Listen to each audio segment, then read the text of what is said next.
अहोई अष्टमी की कथा।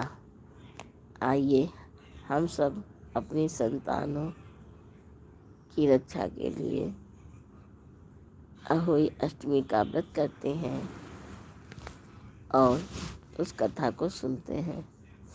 प्राचीन काल में एक साहूकार था जिसके 7 बेटे और 7 बहुएं थीं। इस साहूकार की एक बेटी भी थी जो दीपावली में ससुराल से मायके आई थी। दीपावली पर घर को लीपने के लिए 7 बहुएं मिट्टी लेने जंगल में गईं। फिर उनके साथ वो भी चली गई। साहूकार की बेटी जहाँ मिट्टी काट रही थी उस स्थान पर शाही आया और 7 बेटों के साथ रहती थी। मिट्टी काटते हुए गलती से साहूकार की बेटी की खुरपी के चोट से स्याहू का एक बच्चा मर गया।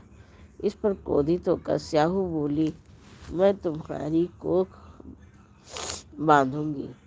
स्याहू के वचन सुनकर साहूकार की बेटी अपनी 7 भाभियों से एक एक करके विनती करती रही कि वो उसके बदले अपनी कोख बंधवा ले।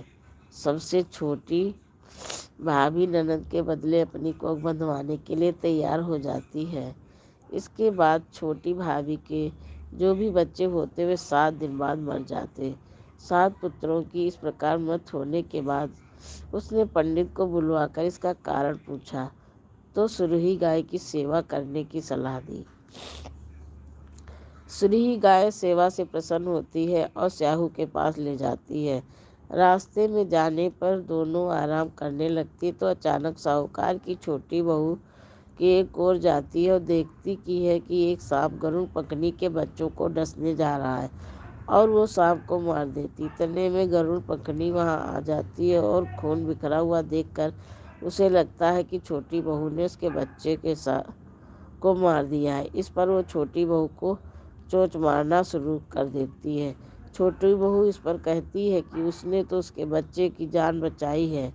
गरुड़ पखनी इस पर खुश होती है और सुरभि सहित उन्हें स्याहू के पास पहुंचा देती है।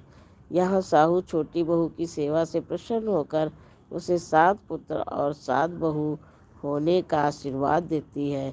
स्याहू के आशीर्वाद से छोटी बहू को घर पुत्र और पुत्र वधुओं से भरा हुआ हरा भरा हो जाता है।